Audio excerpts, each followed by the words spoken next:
시청자 여러분 안녕하십니까? 뉴스와이드 1부 시작합니다. 말레이시아 정부가 강철 북한 대사에게 추방을 통보했습니다. 그동안 강 대사는 김정남 암살 사건의 북한 배후설을 덮기 위해 말레이시아 당국을 비난하고 수사 결과를 비판해왔습니다. 배준우 기자입니다. 말레이시아 외무부는 어제 성명을 통해 강 대사를 외교상 기피 인물로 지정했다고 밝혔습니다. 강 대사를 추방하겠다는 뜻입니다. 이에 따라 강 대사는 48시간 뒤인 내일 오후 6시까지 말레이시아를 떠나야 합니다. 외무부는 지난달 28일 북측 대표단에게 강 대사의 발언에 대해 서면 사과를 요구했지만 나흘째 답변을 받지 못했다며 강 대사를 기피 인물로 지정한 사유를 설명했습니다. 앞서 강 대사는 김정남 시신에 대한 부검을 강행한 말레이시아 당국을 비난한 바 있습니다. 또 말레이시아 경찰이 김정남 살해 사건에 북한 국적 용의자가 더 있다는 수사 결과를 발표하자 이를 비판하는 기자회견을 열기도 했습니다. 말레이시아가 북한과의 비자 면제 협정을 파기한 데 이어 북한 대사를 추방하면서 양국 간 외교 관계 단절 등 추가적인 조처가 있을 거라는 관측도 나옵니다. MBN 뉴스 배준우입니다.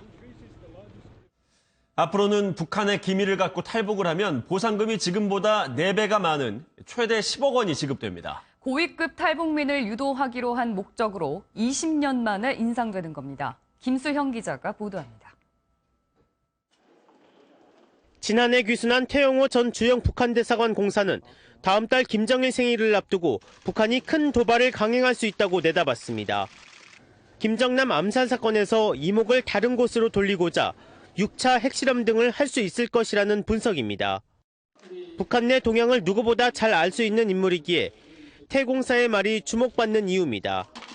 이처럼 우리 안보에 도움이 되는 중요한 정보를 갖고 국내에 들어온 탈북민에게 지급되는 보상금이 최대 10억 원으로 인상됩니다.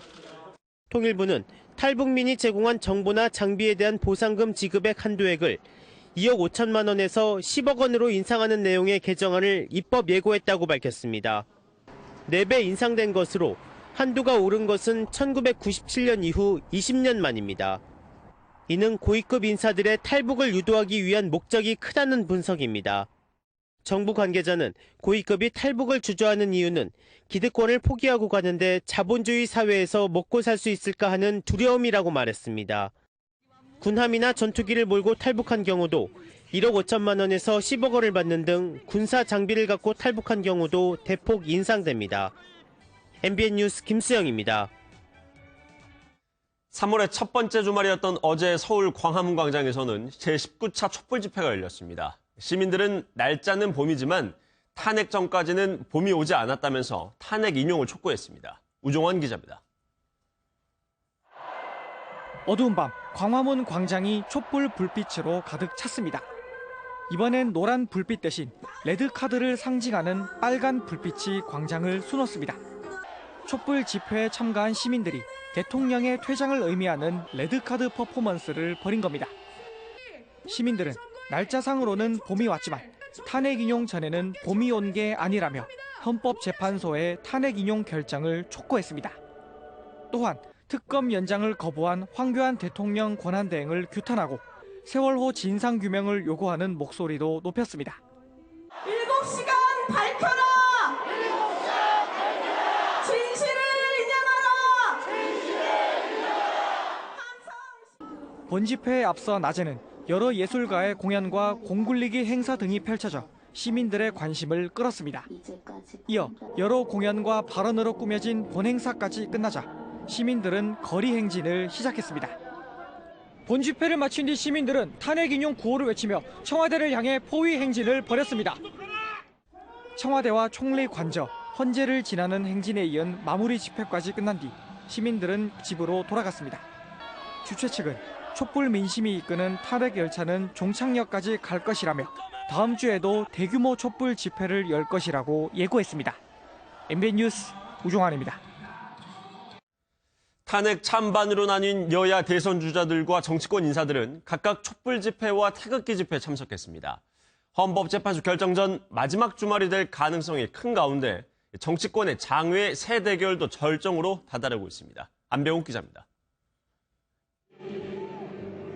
야권 대선 주자들은 박근혜 대통령 탄핵 인용을 촉구하며 촛불을 들었습니다. 더불어민주당 지도부와 문재인 전 대표는 나란히 광화문 촛불 집회에 참석해 촛불 혁명을 완성해야 한다고 강조했습니다. 충청권 민심을 잡으려고 대전을 찾은 안희정 충남지사도 촛불 집회에 함께했습니다. 국민들의 압도적 다수의 요구에 의해서 국회는 탄핵을 가결했습니다. 헌법재판소가 이 국민 주권자의 뜻에 따라서 조속히 인용의 결정을 내리길 바랍니다. 이재명 성남시장은 블랙리스트 사태에 맞서 텐트 농성 중인 문화예술인들을 찾고 나서 광화문 촛불 집회에 합류했습니다. 경찰이 설치한 차벽 너머로는 탄핵을 반대하는 태극기 집회가 열렸고 여당 정치인들이 대거 참석했습니다. 친박계인 김진태, 조원진 자유한국당 의원을 비롯해 대선 주자로 꼽히는 이인재 상임 고문과 김문수 비대위원은 탄핵 반대를 외치며 태극기를 흔들었습니다. 헌법재판소의 탄핵 심판이 임박하면서 상대방 후보에 대한 비방 수위도 높아졌습니다. 충남도지사, 이 사람 돈을 얼마 먹었는지 아십니까? 삼성에서만 30억 받아먹고 다른 언론에서 67억을 받아먹은 거 인터넷 들어가면 지금도 다 나와 있어요. 촛불과 태극기로 나뉜 정치권의 장외 대결이 더욱 격화되고 있습니다. MBN 뉴스 안병욱입니다. 다음 소식입니다. 중국 당국이 한국 관광 상품 판매를 금지한 15일은 아직 열흘이나 남았는데 벌써부터 한국 여행 일정 취소가 잇따르고 있습니다. 단체 관광객을 포함해서 중국인 수만 명이 방한 일정을 취소한 것으로 보입니다. 이혁준 기자입니다. 중국의 대형 여행사인 시트립입니다. 어제까지 중국인 관광객 100명 정도가 한국 여행 일정을 취소한 것으로 알려졌습니다. 여행업 협회 측은 여행사별로 취소 통보가 계속 접수되고 있고 한국이 아닌 다른 나라로 바꿀 수 있는지 문의도 늘고 있다고 전했습니다. 중국 당국은 지난 2일 여행사에 이번 달 15일 이후 한국 관광 상품을 더 팔지 말라고 지침을 내린 것으로 알려졌지만 벌써 한국 여행 취소가 잇따르고 있는 겁니다. 중국인 단체 관광객은 더 심각합니다. 지난해 월미도 치맥 파티로 언론에까지 등장했던 중국 아오랑 그룹은 올해 다시 인천을 방문하기로 협약까지 체결했지만 일정조차 잡지 않고 있습니다. 화장품 회사인 코우천 그룹은 다음 달 인천에서 회의를 하고 임직원 4,000명에게 포상 관광을 제공하기로 했지만 방한 계획을 취소했습니다. 12,000명이 인천에서 기업회의를 열기로 했던 의료기기업체 유더그룹의 다음 달 일정도 불투명해졌습니다. 중국의 대형 여행사들이 한국 여행 상품 판매를 전면 중단한 가운데 중국인 관광객 의존도가 높았던 국내 여행업계와 면세점을 포함한 관련 업계는 큰 타격을 입을 것으로 보입니다. MBN 뉴스 이혁준입니다. 이렇게 한국 관광을 전면 금지한 중국 정부가 이번에는 반한국 교육 지침을 내린 것으로 알려졌습니다. 그런가 하면 한국인이라는 이유로 음식을 팔지 않겠다는 식당까지 나오면서 사드 갈등이 반한 감정으로 확산되는 모양새입니다. 오지혜 기자입니다. 중국 식당을 찾은 한국 교민이 종업원에게 황당한 말을 듣습니다. 韩国产品你个韩国人对吗但是我们中国现在不要韩国人在这里吃饭 맞습니다. 한국 손님을 거부한다는 플래카드부터 부서진 현대자동차, 그리고 롯데마트 앞에서의 불매운동 사진 등이 잇따라 중국 소셜미디어에 올라오고 있습니다. 양국 관계 발전, 그리고 양국 국민 간 우호 증진에 도움이 되지 않는 언행은 자제하는 것이 바람직하다고 봅니다. 중국 정부는 정례 브리핑을 통해 중국 내 반사드 운동이나 폭력 운동은 없다고 선을 그었습니다. 하지만 일선 학교에 반한국 교육 지침을 내리며 교묘하게 반한 감정을 부추기는 모습입니다. 중국 동부 지역 한 초등학교에서는 한국이 미국의 땅을 팔아 중국에 위협을 가한다. 한국은 미국의 앞잡이다. 롯데 제품은 사면 안 된다는 내용이 지도된 것으로 전해졌습니다. 이처럼 중국 내 반한 감정이 확산되면서 주중 한국 대사관은 긴급 대책반을 가동해 우리 국민의 신변 안전에 만전을 기하고 있습니다. MBN 뉴스 오지혜입니다. 보신 것처럼 중국은 우리 정부의 사드 배치 결정에 대한 반발로 관광 금지 등 경제 보복 조치까지 취하고 있는데요. 그런데 중국은 유사시 우리나라를 공격할 수백여 기의 미사일까지 배치해 놓은 사실은 감춘 채 자신들의 안보 불안만 강조하고 있습니다. 길기범 기자입니다. 사드 배치에 크게 반발하고 있는 중국은 이미 예전부터 중국 동해 연안과 북중 국경 부근에 각종 미사일을 배치해놨습니다. 대표적인 곳이 중국 지린성 퉁화에 위치한 중국군 제816 미사일 여단인데 이곳에는 사정거리가 600에서 1000km에 달하는 단거리 탄도탄과 사정거리가 1800km에 달하고 핵탄두까지 장착할 수 있는 둥펑 미사일 등이 배치되어 있어 우리나라는 물론 일본 전역까지 사정권에 들어옵니다. 또 중국 내륙 쓰촨성 황롱에도 한반도를 겨냥한 중거리 탄도탄 수백여 기가 배치되어 있습니다. 이 두 곳은 모두 유사시 북한 지원뿐 아니라 우리나라 공격 용도로 사용될 수 있습니다. 주 목적은 주한미군 그리고 주일미군을 겨냥해 배치된 것이지만은 유사시 미중 간의 무력 충돌이 발생할 경우 우리나라로 이들 미사일이 날아올 가능성이 매우 높다고 할 수 있겠습니다. 우리나라가 방어체계인 사드를 갖추는 것에 대해선 크게 반발하면서 중국은 이미 우리나라를 사정권에 둔 방어용 미사일 수백 기를 배치해 놓은 겁니다. 이에 대해 미국 국무부 관계자도 중국의 사드 배치 보복은 비이성적이고 부적절하다며 비판했습니다. 또 틸러슨 미 국무장관도 이달 말쯤 중국을 방문해 사드 배치에 대한 이해를 구할 것으로 보입니다. MBN 뉴스 길기범입니다. 우리나라에서도 반중 감정이 일고 있습니다. 칭따오 맥주와 샤오미 제품을 사지 않는 것은 물론 차이나타운을 철거해야 한다는 목소리까지 나오고 있습니다. 강호영 기자가 보도합니다. 서울 시내 한 대형 마트에 중국산 맥주를 파는 진열대입니다. 사드 배치에 따른 중국의 반한 감정이 커지자 중국산 맥주를 찾는 손님들이 부쩍 줄었습니다. 다른 사람에게도 사 먹지 말라고 권하고 싶어요. 최근 칭따오는 수입 맥주 시장에서 지난 1, 2월 매출이 급성장하며 하이네켄을 밀어내고 1위로 올라섰지만 이런 추세라면 매출 감소가 예상됩니다.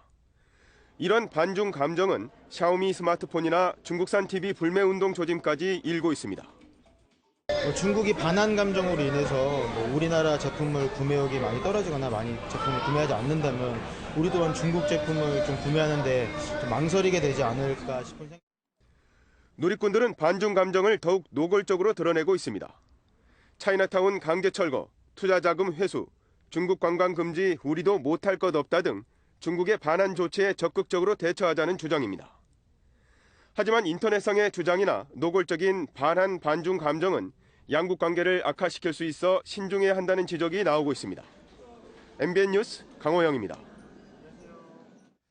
박근혜 대통령 탄핵 심판의 카운트다운이 이제 시작됐습니다. 선고 날짜는 오는 10일로 좁혀지고 있는데요. 노태현 기자가 보도합니다. 탄핵 심판 선고가 초읽기에 들어가면서 휴일에도 헌법재판소는 분주했습니다.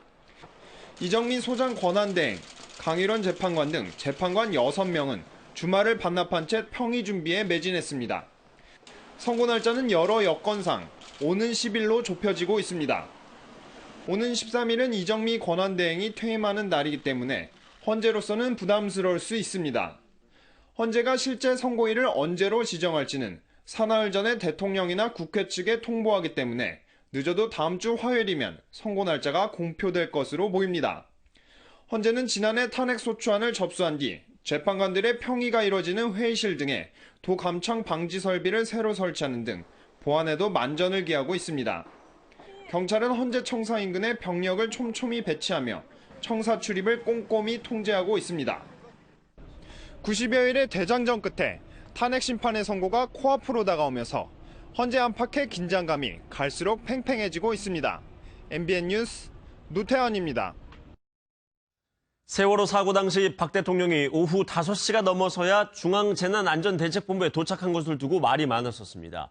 대통령의 방문 직전 중대본에 차량 돌진 사고가 있었다던 대통령 측이 그 영상을 공개했는데 아직도 의문은 풀리지 않고 있습니다. 송환진 기자입니다. 승용차 한 대가 정부 서울청사 정문과 건물 사이에 서 있습니다. 경찰 등이 차량을 뒤로 밀어 공간을 확보한 뒤 견인차가 해당 차량을 끌어냅니다. 대통령 측이 헌법재판소에 제출한 세월호 참사 당시 정부 서울청사에서 찍힌 1분 10초짜리 동영상입니다. 대리인단은 대통령이 중대본을 방문하기 직전에 차량이 중대본으로 돌진해 대통령의 방문이 늦어졌다고 설명했습니다. 앞서 대리인단은 지난 1월 세월호 사고 당일 대통령의 행적을 헌법재판소에 제출하면서 같은 주장을 한 바 있습니다. 어느 곳을 갑자기 가려고 그러면 경호상 여러 가지 문제가 그 당시 중대본 앞에 어떤 범죄 행위가 있었습니다. 당시 대통령 측은 대통령이 오후 3시 비서관에게 중대본 방문을 지시한 뒤 오후 5시 15분에 중대본을 방문했다고 밝혔습니다. 그러나 실제 도착까지 머리 손질까지 포함해 2시간 이상 걸린 이유는 속 시원한 해명이 부족했습니다. 대통령 측은 그 근거로 사고 영상을 헌재에 제출했지만 운전자는 누구였고 사고 수습까지 얼마나 걸렸는지 등은 설명하지 않았습니다. MBN 뉴스 송환진입니다. 국정농단 의혹을 받고 있는 최순실 일가의 재산이 2천억 원이 훌쩍 넘는 것으로 확인됐습니다. 박영수 특검팀은 뇌물죄로 기소된 이 최 씨의 재산을 동결하기로 했습니다. 연장윤 기자입니다. 특검팀은 그동안 최순실 일가의 재산을 역추적해 수상한 부동산 거래 정황을 포착하는 등 소기의 성과를 거뒀습니다. 최 씨 일가와 주변인의 재산은 확인된 것만 2,200억 원으로 대부분이 부동산이었습니다. 이 중 최 씨는 강남구 신사동 미승빌딩을 포함해 211억 원 상당 부동산에 예금 17억 원을 보유하고 있습니다. 직업이 없는 딸 정유라 씨의 예금액도 2억 8천만 원에 이르는 것으로 알려졌습니다. 서울 곳곳에서 유명 음식점을 운영하는 최 씨의 언니 최순천 씨는 재산이 1,600억 원대로 최 씨 일가 중 가장 많았습니다. 특검팀은 최 씨의 재산 중 삼성으로부터 승마 훈련비 등으로 받은 78억 원을 불법 수익으로 보고 최 씨가 확정 판결 전에 이를 빼돌리지 못하도록 자산을 동결했습니다. 이에 따라 최 씨가 앞으로 실형을 받게 될 경우 해당 금액은 국고로 환수됩니다.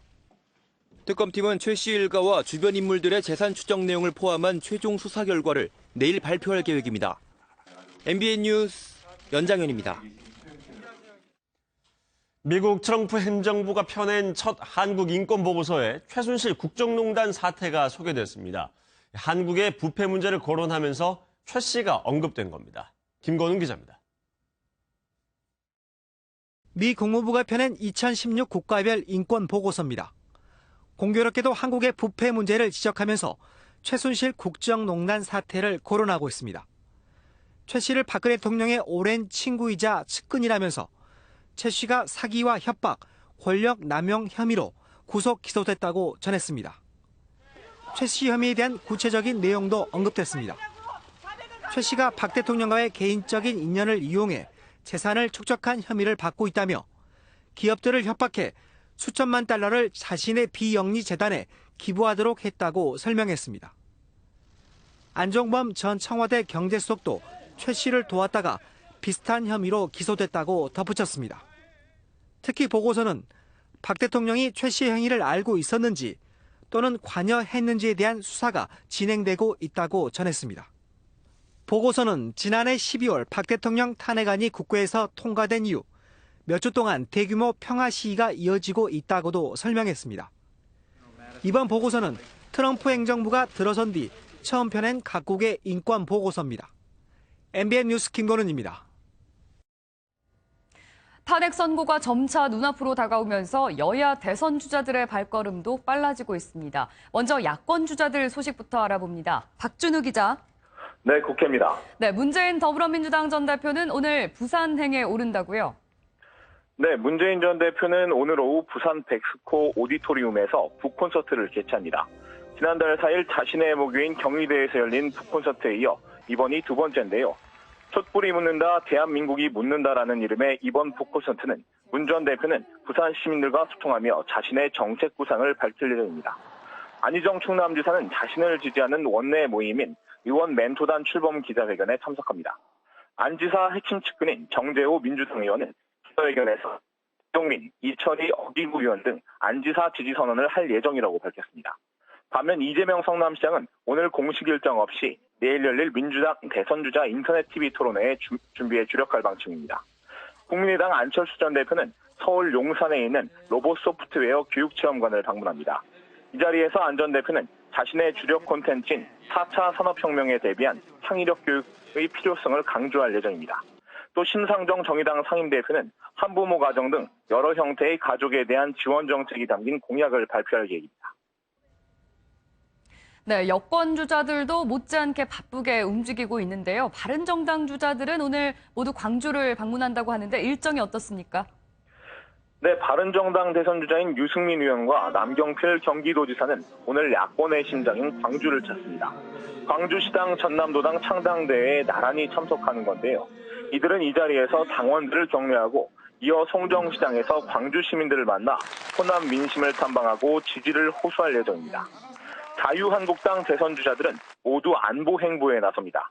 원유철 의원은 자신의 싱크탱크인 강한 대한민국 연구원에서 국방안보 정책 점검 회의를 열고 안상수 의원은 중국의 사드 보복 조치로 중국 관광객이 줄어든 서울 명동을 방문해 상인들의 애로사항을 청취합니다. 이인재 전 최고위원은 공개 외부 일정 없이 정책 공약과 대선 전략을 점검합니다. 지금까지 국회에서 MBN 뉴스 박준우입니다. 안희정 충남지사가 어제 MBN에 출연해서 또다시 대연정 카드를 꺼내들었습니다. 탄핵 정국 이후에는 정파적 분열을 극복하는 통합의 리더십이 필요하다는 건데요. 사실상 대연정에 반대를 하고 있는 문재인 더불어민주당 전 대표를 공격한 겁니다. 송주영 기자가 보도합니다. 안희정 씨가 이제 내 대신 많은 희생을 감수하고 이루 말할 수 없는 고생을 다 했지요. 나는 엄청난 빚을 진 것입니다.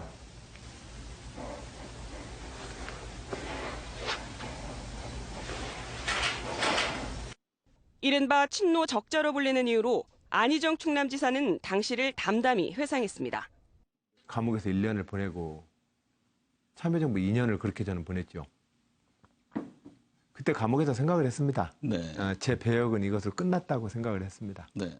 사실상 정치 생명이 끝났다고 판단했던 안 지사가 대선 출마까지 결심한 배경은 뭘까?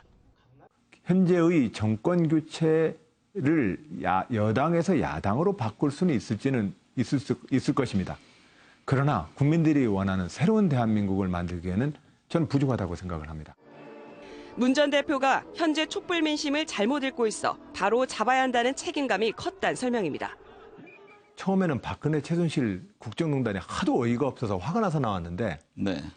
지금은 유모차를 끌고 왔어요, 그 어머니가. 이 아이들에게 새로운 대한민국을 좀 물려주고 싶어서 나왔습니다, 그러더라고요.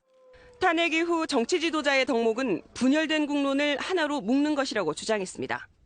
미움과 다른 견해, 이러한 것들에 대해서 국가의 통합력을 잘 이끌고 우리가 2002년 월드컵 때 한 형제로 저 광장에서 그렇게 응원했던 그 순간, 네. 그 순간을 우리 좀 만들어야 되지 않겠습니까? 지지 텃밭인 야권에서 특히 논란이 되는 대연정을 거듭 강조하는 이유입니다. 저출산 고령화 시대, 그리고 청년 실업, 안보의 위기, 이런 것들을 푸는 모든 힘은 네. 결과적으로 국가의 통합력에 좌우된다고 생각합니다. MBN 뉴스 송정입니다. 어제 같은 자리에서 안희정 충남지사의 아내 민주원 씨는 무엇보다 소신을 지켜온 안 지사의 모습을 강조하면서 든든한 지원군의 모습을 보였습니다. 이어서 안보람 기자가 보도합니다. 대학교 1학년 때 도서관에서 우연히 만나 평생 동지가 된 안희정 충남지사의 아내 민주원 여사. 정치인 남편에 대한 서운함을 솔직히 고백합니다. 24시간 나라와 역사와 민주주의에 대해서 생각을 하기 때문에 네. 그러니까 이 어떤 사적인 공간의 영역 이런 것들이 좀 뇌에 없나 봐요. 네. 그러면서도 안 지사의 변치 않는 정치적 소신을 가장 큰 장점으로 꼽았습니다. 저도 한때 학생운동을 했었고 민주주의에 대한 관심이 많은 국민이고 네. 또 저도 나름대로 이제 어떤 가치 지향이 있기 때문에 가정도 잘 돌보지 않는 데다가 그렇게 소신도 이렇게 새처럼 날아다니는 사람이었으면 제가 벌써 버렸을 겁니다. 네. 같이 안 삽니다. 저 그런 남자하고. 네. 전략적으로 중도와 보수를 함께 노린다는 오해에 대해선 적극 해명했습니다. 일사후퇴 때 북한에서 내려온 친정 식구들의 닥달을 받으며 자연스럽게 통합에 대한 고민이 커졌다는 설명입니다. 사랑하는 아내의 아버님이 사위를 이렇게 야단치고 미워하는데 이걸 어떻게 해결할까? 이분의 상처를 어떻게 보듬어 안아야 우리 가정이 화목해질까? 네. 이런 고민을 할 수밖에 없었거든요. 노무현 대통령 서거 역시 안 지사의 신념이 굳어진 계기가 됐다고 설명했습니다. 복수가 계속되면 우리들 후배 또 우리들 아이들 누가 누구의 복수의 대상이 될지 모르는 이런 정치를 언제까지 반복할지가 너무 겁이 났대요. 안 지사가 택한 새로운 길에 앞으로도 어려움이 많겠지만 이런 소신을 지켜달라는 응원도 빠뜨리지 않았습니다. MBN 뉴스 안보람입니다. 자유한국당으로 당명을 개정하면서 사라졌던 새누리당이라는 이름의 정당이 어쩌면 다시 등장할지도 모르겠습니다. 신당 창당 움직임을 보였던 대통령 탄핵 기각을 위한 국민저항본부, 이른바 탄기국이 새누리당이라는 당명을 확보했습니다. 윤석정 기자가 보도합니다. 대통령 탄핵을 반대하는 시민단체들의 인터넷 홈페이지입니다. 새누리당 당명을 확보했다며 중앙선거관리위원회의 중앙당 창당준비위원회 결성 신고서가 올라와 있습니다. 이 단체 정광용 대변인은 임명진 비상대책위원장이 박근혜 대통령 탄핵 반대 당론 채택을 거부했다며 자유한국당에 대한 마지막 미련을 버렸다고 밝혔습니다. 헌법재판소 재판관들이 깜짝 놀랄 수 있는 인원, 그리고 우리가 소리쳤을 때 들릴 수 있는 함성, 그 두 개가 필요합니다. 실제로 신고서를 보면 지난달 21일 창당준비위가 결성됐고 24일 중앙선관위에 신고한 걸로 돼 있습니다. 새누리당이 자유한국당으로 간판을 바꿔단 지 11일 만에 이 단체가 새누리당 당명을 확보한 겁니다. 정당법에 따라 전국 5개 시도에서 각각 1,000명 이상의 당원을 확보해 선관위에 등록하는 순간 새누리당은 정당으로 부활하게 됩니다. 정 대변인의 글은 올린 지 만 하루도 안 돼 조회수가 7만 건에 다다를 정도로 보수층의 지지를 얻고 있습니다. MBN 뉴스 윤석정입니다. 대선 전국에도 주목을 받지 못하는 대선 주자들이 최근 자신의 존재를 알리고자 안간 힘을 쓰고 있습니다. 직접 부른 랩을 동영상 사이트에 올리고 또 야구 방망이를 들고 나오거나 심지어는 자폭 발언까지 서슴지 않고 있습니다. 추성남 기자가 보도합니다. 천정배 국민의당 전 대표가 최근 공개한 영상입니다. 모자를 거꾸로 쓰고 젊은 래퍼와 이른바 랩 배틀을 펼치는 모습이 담겨 있습니다.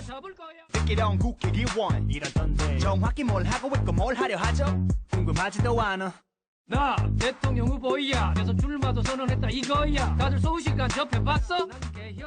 말이 랩 배틀이지 자신을 알아달라는 호소에 가깝습니다. 유승민 바른정당 의원은 야구 방망이를 든 타자로 변신했습니다. 평소 야구광인 유 의원은 자신의 높지 않은 지지율을 타율에 빗대기도 했습니다. 원유철 자유한국당 의원은 피켓을 들고 밖으로 나갔습니다.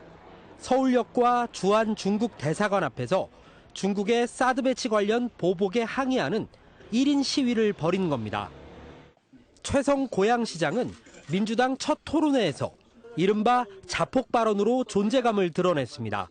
그리고 가장 먼저 예비 후보 등록을 했는데 참 여러 가지 이 자괴감도 많이 들었습니다만은 정작 우리 이재명 후보님 또 안희정 후보님은 뭐 대화할 때마다 공정 배려하는데 너무 저를 무시하는 것 같아서 1%에도 못 미치는 지지율이지만 자신의 존재를 알리려는 군소 후보들의 노력은 다양한 형태로 계속되고 있습니다. MBN 뉴스 추성남입니다. 이어서 사건 사고 소식입니다. 자해까지 해가면서 강도를 당한 것처럼 허위 신고를 한 40대 남성이 경찰에 붙잡혔습니다. 그런데 알고 보니 자신을 만나주지 않는 여자친구의 마음을 돌리려고 벌였던 자작극이었습니다. 강세훈 기자입니다. 한 남성이 멀쩡하게 걸어가는가 싶더니 검은색 차량이 나타나자 비틀거리며 차에 올라탑니다. 화면에 찍힌 남성은 44살 김모 씨. 괴한이 휘두른 흉기에 찔렸다며 여자친구를 불러낸 겁니다. 사건 현장입니다. 김 씨는 길을 가는데 교복을 입은 남성 3명이 나타나 지갑을 빼앗고 자신을 흉기로 찔렀다고 진술했습니다. 신고를 받은 경찰은 범인을 잡으려고 급히 출동했습니다. 그런데 주변 CCTV 어디에도 교복 차림의 남성의 모습은 보이지 않았습니다. 이쪽 길이 사람 왕래가 많이 없는 곳이라 이렇게 만약에 다툰다거나 뭔가 있었을 경우에 소리가 들렸을 건데 아무 소리도 듣지도 못했거든요. 알고 보니 자신을 만나주지 않는 여자친구의 동정심을 사기 위한 자작극이었습니다. 생명에는 지장이 없도록 흉기로 자신의 몸에 상처까지 냈습니다. 직업도 없지. 맨날 그냥 술 먹고 막 그래 하지. 그러니까 더 이상 만나면 안 되겠다 싶어가지고 그러고 있는 차에 전화가 온 거예요. 한마디 했으니까 나와라. 경찰은 공무집행을 방해한 혐의로 김 씨를 직결심판에 넘길 계획입니다. MBN 뉴스 강세훈입니다. 한 남성이 조폭에 쫓기고 있다면서 112에 신고를 한 뒤 출동한 경찰관에게 흉기를 휘둘렀습니다. 차도를 휘젓는 이 남성을 제압하려고 경찰은 테이저건까지 사용해야 했습니다. 조창훈 기자입니다. 차들이 가득한 도로를 거꾸로 달리는 남성. 쫓아오는 경찰에게 신고 있던 구두를 벗어 던지더니 주머니에서 꺼낸 흉기를 양손에 쥐고 경찰관을 위협합니다. 아수라장이 된 교차로 한복판에서 대치가 이어지자 결국 경찰관이 테이저건을 쏴 남성을 제압합니다. 중국 동포 40대 이모 씨는 경찰에 전화를 걸어 조폭에 쫓기고 있다고 신고하고는 출동한 경찰관에게 오히려 흉기를 꺼냈습니다. 사거리에서 경찰들이랑 그 칼을 들고 있는 사람이 막 난투극을 벌이더라고요. 칼 2개를 들고 있더라고요. 교차로 한복판에서 10여 분간 난동이 이어지면서 시민들은 큰 교통불편을 겪는 것은 물론 안전까지 위협받았습니다. 이 과정에서 다행히 다친 사람은 없었습니다. 이 씨가 이 같은 범행을 저지른 이유는 아직 명확히 밝혀지지 않았습니다. 술 마신 건 아닌 것 같다던데. 본인이 얘기하지 안 하고 있네요. 경찰은 이 씨에 대해 특수공무집행 방해 혐의로 구속영장을 신청할 예정입니다. MBN 뉴스 조창훈입니다. 부산의 한 요양병원 건물에서 불이 나 환자들을 긴급히 대피시키는 소동이 빚어졌습니다. 그런데 환자 대부분이 거동이 불편한 60, 70대 노인들이어서 자칫 대형 참사로 이어질 뻔했습니다. 박상호 기자입니다. 소방대원들이 거동이 불편한 환자들을 들어서 옥상으로 대피시킵니다. 외투 하나 걸치지 못하고 피신한 환자들. 화재 공포에 추위까지 겹치면서 담요 하나로 몸을 꽁꽁 싸매고 있습니다. 3층 기계실에서 불이 나 위층에 있던 요양병원 환자들이 옥상으로 긴급히 대피한 겁니다. 환기구 쪽하고 그쪽에서 연기가 계속 들어오고 있는 상황이라 가지고 그래가지고 일단 빨리 피신을 시키고 건물에 전기까지 끊겨 급히 다른 병원으로 환자들을 옮기는 게 급선무. 하지만 150여 명의 환자 대부분이 60, 70대 노인들인데다 절반 정도는 제대로 걷지도 못하는 상황이었습니다. 급기야 출동한 경찰관들까지 환자들을 업고 건물 밖으로 뛰쳐나갑니다. 다행히 불은 10여 분 만에 꺼졌지만 연기가 건물 내부로 삽시간에 퍼지면서 하마터면 대형 참사로 이어질 뻔했습니다. 못 움직이더라도 살라고 발버둥 안 치겠습니까? 그분들 때문에 우리가 살았다 하고 봐야 되는 거죠. 일부 환자들이 연기를 들이마시긴 했지만 일사불란하게 환자 이송이 이루어져 큰 피해를 막았습니다. MBN 뉴스 박상호입니다. 불륜 관계를 맺어온 유부녀를 폭행한 경찰 간부가 결국 해임됐습니다. 그런데 역시 경찰인 아들이 이 아버지의 일탈을 막으려다 도를 넘어서는 바람에 감찰 조사까지 받았다고 하는데요. 이 두 부자 모두 승진을 앞두고 있었다고 합니다. 어떤 일이 있었던 걸까요? 이재호 기자가 취재했습니다. 경기도의 한 경찰서 과장인 A 경감. 지난 2012년 사건 관계인의 지인으로 경찰서를 찾은 40대 유부녀를 알게 됐습니다. 이후 이 여성과 부적절한 관계를 맺기 시작했습니다. 심지어 근무 시간에도 모텔을 가는 등 일탈 행동을 해온 정황이 포착됐습니다. 이 과정에서 해당 여성을 수차례 폭행까지 한 것으로 전해졌습니다. 뒤늦게 불륜 사실이 부인에게 들통났고 급기야 감찰 조사까지 받았습니다. 그런데 같은 경찰이었던 아들이 아버지의 일탈을 막으려고 해당 여성에게 막말을 했다가 역시 감찰 조사를 받게 됐습니다. 아들과 아버지 모두 승진을 앞두고 있던 상황에서 벌어진 일이었습니다. 경찰 관계자는 해당 간부가 부적절한 처신으로 경찰관의 품위유지 의무를 위반했다며 파면 바로 아래 단계인 해임 처분의 중징계를 내렸다고 밝혔습니다. 하지만 아들에 대해선 징계 처분이 다소 과할 수 있다며 신중하게 검토하고 있다고 덧붙였습니다. MBN 뉴스 이조입니다. 뉴스의 형식을 빌린 허위 기사, 일명 가짜 뉴스가 SNS에서 활개를 치고 있습니다. 청소년들도 깜빡 속기 십상인데 대책은 없을까요? 김순철 기자가 보도합니다. 유력 대선 주자인 문재인 전 더불어민주당 대표는 가짜 뉴스에 몸살을 앓았습니다. 200톤의 금괴가 있다. 세월호 선박회사의 자문 변호사라는 루머 때문이었습니다. 촛불 집회 배후에 북한이 있다는 주장이 담겼다던 북한 노동신문도 실은 조작이었습니다. 들어씁내다 하는 것은 우리나라 개그맨들이 쓰는 말이지 북한에서 쓰는 말이 아닙니다. 얼핏 보면 진짜 같은 뉴스에 청소년들은 깜빡 속기 십상입니다. 처음에는 그게 좀 진짜 같은데 나중에 다른 기사를 보고 다시 보면은 좀 황당하다고 해야 되나? 기분이 나빠. 왜 가짜 뉴스를 만들까? 진짜 뉴스가 TV에서 나오는데. 일부 국가에서는 가짜 뉴스에 강력 대응을 예고했습니다. 독일은 페이스북이 가짜 뉴스를 방치하면 한 건당 최대 6억 원의 벌금을 물릴 방침입니다. 구글 등은 오는 4월 프랑스 대선을 앞두고 언론사들과 팩트체크팀을 구성할 예정입니다. 미국은 학교에서 가짜뉴스 판별법을 가르치도록 하는 법안이 발의돼 있는데 우리나라에서도 이를 적용할 수 있는 것으로 조사됐습니다. 국회 입법조사처는 초중등교육법이나 국가정보화 기본법 등을 개정해 학생들에게 미디어를 이해하고 활용하는 능력을 기르는 교육이 필요하다고 판단했습니다. 가짜뉴스 판별법을 청소년들이 배워야 하는 상황, 현 시대의 부끄러운 자화상입니다. MBN 뉴스 김순철입니다.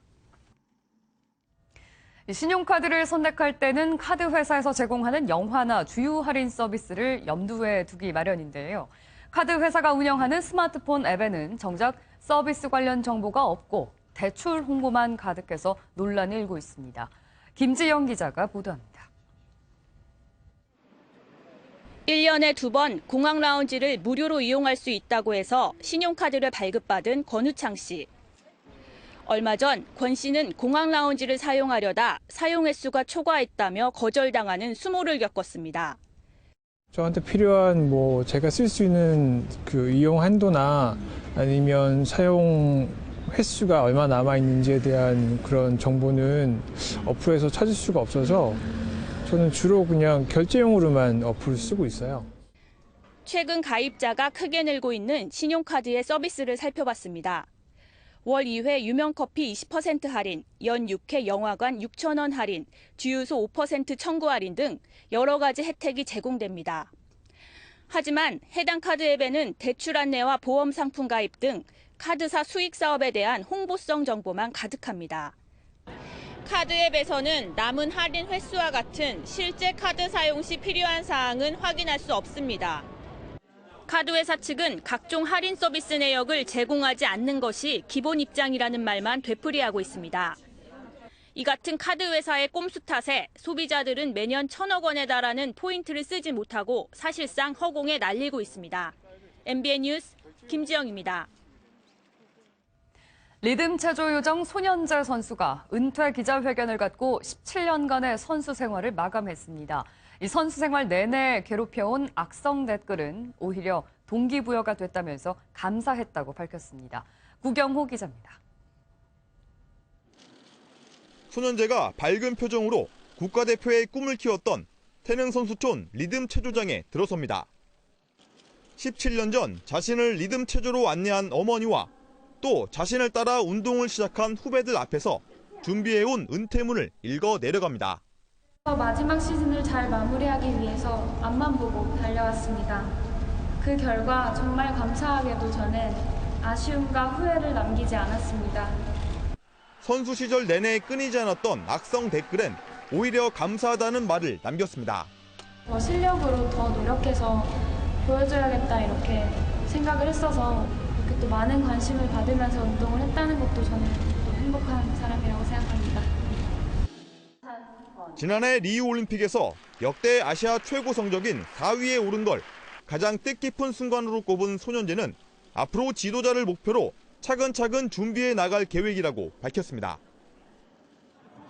프로축구 강원 이근호가 상주와의 K리그 개막전에서 후반 14분 멋진 선제골을 터뜨립니다. 이근호는 1대1로 맞선 후반 42분 헤딩 결승골까지 뽑아내며 승격팀 강원에 2대1 승리를 이끌었습니다. 울산과 포항의 동해안 더비에서는 정재웅이 2골을 터뜨린 울산이 2대1로 이겼습니다. MBN 뉴스 구경호입니다. 네, 한 주간 있었던 정치권 현안에 대해서 두 원로를 모시고 자세히 얘기 나눠보는 시간 갖겠습니다. 이진권 경희대 개공교수 그리고 고영신 한양대 특임교수 스튜디오에 나오셨습니다. 어서 오십시오. 네, 안녕하세요. 이제 탄핵 심판 큰 변수가 없으면 아마도 돌아오는 주, 그러니까 이번 주겠죠. 이번 주 중에 심판의 결과가 나올 거다. 많은 언론사들이 이렇게 예측을 하고 있는데요. 첫 질문으로 이 질문부터 드리지 않을 수가 없을 것 같습니다. 몇 번 말씀해 주신 바가 있습니다만 마지막 주니까요. 이제 임박했으니까요. 끝까지 이제 결과 어떻게 예상하고 계신가요? 8명 재판관의 마음을 정말 알 수가 없죠. 물론 법과 양심에 따라서 재판을 하리라고 보는데 지금 내용적으로 말하자면 헌법과 법률 위반이 지금 13개를 국회에서 탄핵 소추를 했어요. 사항을 들어서. 그 부분이 과연 중대성 문제에 있어서 대통령을 탄핵할 만하느냐. 그 중대성 문제 부분이 하나가 있고 지금 일각에서 주장하는 대로 절차적으로 문제가 있다. 이건 이제 그건 각하인데 어쨌든 인용을 하든가 기각이나 각하는 같은 결과입니다. 네. 그래서 저는 이 8분들이 아주 지금 심사숙고를 하고 평의를 하는 과정에 있기 때문에 애달을 하는 것은 좀 선거보다 하면서도 제 개인적인 판단을 얘기를 한다면은 인용이 되지 않을까 하는 생각을 합니다. 그래서 첫째는 지금 13가지의 헌법과 법률 위반 사항 이 부분에 대해서는 그동안 특검과 헌재의 과정을 통해서 많은 국민들이 저 정도까지 대통령이 말하자면 국정 운영에 있어서 최순실과의 그런 농단의 증거들이 너무 많이 나왔다는 거. 또 그것들을 다른 사람도 아닌 그 밑에 참모들 말하자면 경제수석을 했다든지 여러 정호성 비서관이라든가 이런 분들의 증언을 통해서 나왔다는 거 하나가 있고 헌재는 또한 법리뿐만 아니라 정치적인 측면을 감안하는데 그게 바로 여론입니다. 여론. 광장의 여론도 있고 여론조사를 통한 여론도 있는데 두 번째 그 여론조사가 지금까지 여론조사의 공신력이 다소 논란도 있습니다만 어쨌든 초기에 80%에서 다소 77% 70대 중반으로 다소 낮아지기는 했지만 국민 대다수가 탄핵을 인용이 되리라고 이렇게 해야 한다는 쪽으로 여론이 형성이 돼 있는 것이고 셋째는 재판이라는 건 늘 실효성을 따지는 겁니다. 재판의 결과가 과연 그 결과가 효과가 있느냐. 만약에 인용이 되지 않고 기각이 됐을 경우 그러면 박근혜 대통령이 대통령직에 다시 복귀를 했을 때 대통령으로서 제대로 업무를 수행할 수가 있는 상황이냐. 또 하나는 대통령으로서 복귀를 한다 하더라도 현실적으로 국정의 안정성 이 부분을 바로 그런 것이 정치적 고려를 재판관들은 할 수밖에 없는데 과연 내년 2월 25일까지 국정이 정상적으로 굴러가겠나. 대다수 국민들은 뭔가 빨리 가부간 결론이 나가지고 새로운 대통령을 모셔서 국가가 새롭게 뭔가 새로운 어떤 그 쇄신이랄까 또 어떤 마음으로 이렇게 새 출발을 하는 것을 상당수 국민들이 원하고 있다는 것을 재판관들도 알기 때문에 이런 점을 종합할 때 저는 인용 쪽이 아닐까 이렇게 조심스럽게 전망을 합니다. 고 교수님께서 그러니까 농단의 증거가 명백하다. 그리고 여론이 이미 인용 쪽으로 많이 치우쳐져 있다. 이런 실효성. 이유들, 실효성 문제를 말씀해 주셨어요.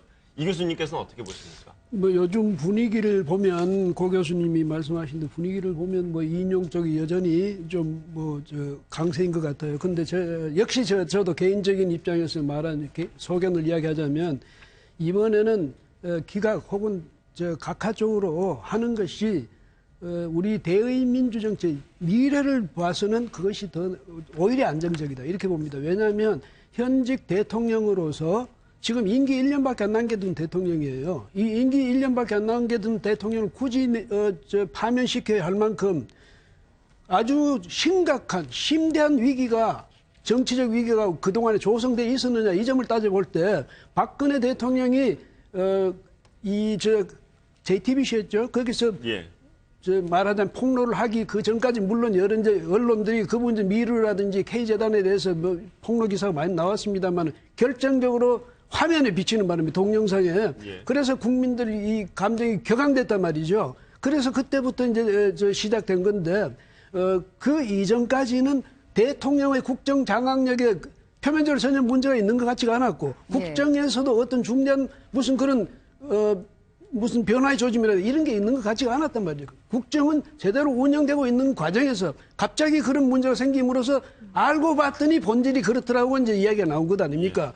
그런 면에서 볼 때 역사적으로도 만약 현직 대통령이라든지 현직의 통치권자를 쫓아낼 때는 그게 왜 그러냐면 그 권력으로 국민을 탄압한다든지 이래서 국민의 권리를 심대하게 침해하는 이런 국가적 위기 상황에 있었을 때 현직 통치권자를 쫓아낸다든지 이거는 이른바 우리가 말하는 혁명 이런 건 있을 수 있지만은 그냥 국정이 순조롭게 진행돼 가던 과정에서 어떤 폭로가 있었고 그다음에 거기서 알아봤더니 이런 죄상이 있었다 이런 식으로 해서 현직 대통령을 그것도 임기 1년밖에 안 남긴 대통령을 파면한다는 것은 앞으로 이렇게 되면요 이 대통령 파면 그러니까 탄핵의 상시화 현상이 일어날 수 있어요.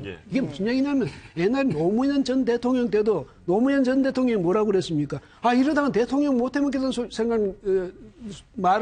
그런 말을 하게 될지도 모르는 이런 걱정이 된다, 생각이 난다 이랬거든요. 그 이유는 뭐냐면 당시에 5.18 유족회 회원들하고 만난 자리에서 그렇게 이야기했어요. 그게 뭐냐면 모두가 말이죠. 그때 당시에는 무슨 화물연대니 전교조니 무슨 민노총이니 수많은 단체들이 대통령한테 해내라고 그러니까 모든 사람이 나한테 자꾸 요구만 하니까 그렇다고 일일이 다 들어줄 수도 없고 이러니까 이런 생각이 든다고 걱정을 했단 말이죠. 그러니까 그게 뭐냐면 지금 만약에 앞으로 진보 세력이 정권을 잡는다 칩시다. 그러면 보수 세력이 공격해서 진보 세력이 위험해지는 거 아니에요.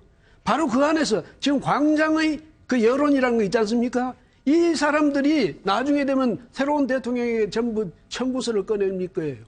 우리 공로에 대한 보답을 해내라고. 이런 식이 되면 이제 정치가 어려워지니까 우리 대의 정치의 그 안정 또 이 발전을 성숙을 위해서는 대통령을 앞으로 1년 동안 남은 1년 동안 대통령으로서 실질적으로 할 수 있는 역할이 참 장악력도 없어지고 하니까 어떻게 하냐 이런 걱정을 하시는 게 이해가 되는데 그러나 그 걱정보다는 그 이후에 올 수 있는 우리 정치 구조의 불안정성 이걸 걱정해서 저는 기각 혹은 각하하는 게 옳다고 봅니다. 근데 갑자기 이렇게 말하자면 박근혜 대통령 농단 문제가 제기된 걸로 얘기를 하시는데 그건 아니죠. 그 전에 정윤회 문건 사건이라 이거 덮었어요. 그거 다 드러났지 않습니까? 그 국정농단의 증거들이 그 후에 우병우 전 민정수석을 놓고 얼마나 오랫동안 많은 그 언론이라든가 민심의 이반 현상이 생겼습니까? 또 하나는 대통령이 그동안 불통 이 부분에 관해서는 야당과의 전혀 타협을 안 했던 것 그것이 쌓여가지고 말하자면 JTBC라는 데서 태블릿 PC 말하자면 국정농단의 증거가 명백하게 나오면서 그것이 폭발한 것이 있는 것이고 그래서 갑자기라는 것은 전혀 좀 어폐가 있는 말씀이고 또 하나는 국정농단 이 부분에 관해서는 어느 정권이든지 다소의 차이는 있었지만 있었던 것이 사실인데 이제는 우리가 새로운 대한민국으로 거듭나고 도약하기 위해서는 말하자면은 정경유착이라든가 이런 부분을 확실히 끊어야 합니다. 그것이 오히려 말하자면 탄핵에서 올 수 있는 폐해보다도 훨씬 더 큰 플러스 효과를 가져오기 때문에 기왕에 이번에 그런 부분들이 명백히 드러났고 그 중대성이 드러났기 때문에 이 부분에 대해서는 우선 탄핵을 통해서 확실히 선을 긋고 가는 게 낫다. 세 번째, 지금 국정 혼란, 내정 문제, 말하자면 경제 문제를 넘어서 지금 방금 중국에서 사드 가지고 지금 우리의 무역 보복이 지금 엄청나게 들어오고 있는 그런 상황입니까? 미국에서는 트럼프 정권이 또 한미 FTA를 다시 하자고 하고 있는 그런 상황입니다. 또 일본과는 잘 아시다시피 그 소녀상 문제로 지금 대사가 소환돼 갖고 오지도 않고 지금 우리의 주변을 싸고 있는 4강, 소위 뭐 러시아를 포함해서 이 4강과 거의 외교 관계라든가 국제 관계가 파탄날 지경이 있어요. 뭐 국내 문제는 자체적으로. 그런데 과연 박근혜 대통령이 들어오셔서 복귀를 한다고 했을 경우 그러한 국가 리더십을 가지고 끌어갈 수가 있겠는데, 그리고 국제사회에서 박근혜 대통령 리더십을 인정할 수가 있겠습니까? 우리는 지금 한시가 급합니다. 한시가. 근데 2월 20일까지는 어떻든 박근혜 대통령이 그런 전혀 허약한 리더십을 가지고 간다면 이걸 통제를 하고 끌고 갈 수가 없어요. 그렇기 때문에 그런 여러 가지를 감안해서도 저는 현재 재판관들이 합리적인 판단을 내리라고 봅니다. 많은 분들께서 이제 지적하시는 게 이미 박근혜 대통령이 대통령으로서의 권위 그리고 리더십을 잃어버렸기 때문에 온전한 국정 운영이 어려워졌다라고도 이제 지적을 하시는데요. 그 부분에 대해서는 이제 어떻게? 고 교수님 걱정하시는 게 충분히 이해가 됩니다. 그리고 그럴 개연성이 충분하죠. 있기 때문에 그 걱정이 되는 건 사실인데 그럼 바꾸기 생각합시다. 대통령 임기 1년도 안 남겨놓은 대통령을 지금 그런 식으로 몰아냈다. 지금 우리 사회상을 보잖아요. 그 이후에 어떤 정권이 들었으면 그 정권은 어떻게 되겠습니까? 옛날 박근혜 대통령도 임기 초부터, 임기 시작하기 전부터 뭐냐면 국정원 대선 개입 의혹 사건 이것 때문에 시작해서 날이면 날마다 거리에서 반대 집회가 벌어지고 했지 않습니까? 그때부터 퇴진 나왔어요. 근데 지금 만약에 새로운 어떤 정권이 만약에 들어선다. 대통령을 쫓아내고 들어섰다. 그 다음에 바로 그날부터, 대선 끝나는 그날부터 이 거리는요, 양쪽에서 서로가 한쪽에서는 새 정권을 지지하는 측, 다른 한쪽에서는 반대하는 측, 그 다음 대통령을 몰아낸 데 대해서 분노하는 세력. 날이면 날마다 거리에서 부딪힐 거예요. 그 불안정은요, 대통령이 있고 만약에 그 밑에서 이를테면 사실상의 책임 총리 그 형식으로 운영하는 것보다 오히려 더 어렵다. 저는 그렇게 보고요. 대립이 격화될 거다라는 그럼요. 그다음 또 하나는 농단 이러는데요. 이게 농단이라는 것은 말하자면 대통령을 옆에 젖혀놓고 정통적인 권력을 행사할 수 있는 사람 젖혀놓고 옆에서 아닌 사람이 권력을 국정을 자기가 오로지 행사한다는 이런 말이에요. 사실은. 그렇다면 지금 대통령이 그동안 권한을 행사 안 했습니까? 그다음 최순실이라는 사람이 설령 대통령 국정 운영하는데 개입했다 하더라도 극히 일부 아니에요. 그렇지 않아요. 우리가 그동안에 언론 보도라든지 검찰의 주장을 받아들인다 하더라도 그거밖에 안 되거든. 대통령직은 대통령이 행사해 왔어요. 근데 국정농단 자꾸 이러면 마치 최순실이가 말이죠. 대한민국 대통령 행세를 하면서 국정을 오로지 자기 힘으로 이끌어왔다 이런 말밖에 안 된단 말이죠. 근데 그건 좀 말하자면 검찰은 자기들이 혐의 사실을 입증하고 그것을 국민들한테 강조하고 믿게 하기 위해서 그렇게 강조를 한다 하더라도 그 자체는 정치적인 용어인데다가 법적인 용어도 아니죠. 더더구나 현실적으로 그런 현상은 없었다. 이렇게 본다면 그건 좀 지나치게 과장이다. 저는 그렇게 생각합니다. 근데 국정원 얘기도 하시고 초기에 이 얘기를 하시는데 국정원 대선 개입 사건으로 결과가 어떻게 됐습니까? 결국은 국가정보원장까지도 사법 처리를 받았어요. 결과적으로. 대선 개입이 잘못됐다는 건 인정이 드러난 겁니다. 그것이 문제가 되니까 그다음에 NLL 문제를 들고 나왔어요. 그 부분에 대해서도 결과적으로 그때 가장 앞장섰던 윤상현 의원이 그 당시에 원내 수석 부대표에서 앞장서 나중에 이건 내가 잘못했다.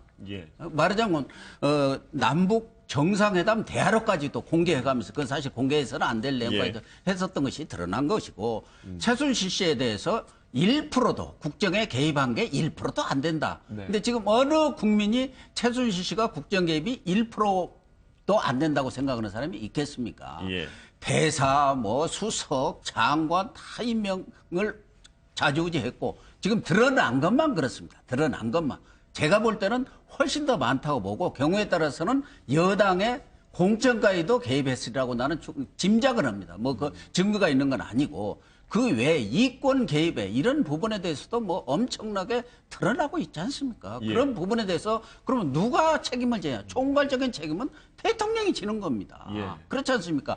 내가 불찰해서 말하자면 대통령께서는 불찰이다. 그냥 잘 챙기지 못했다. 그러는데 과연 잘 챙기지 못한 정도가 그 정도입니까? 대통령은 잘 챙겨야 합니다.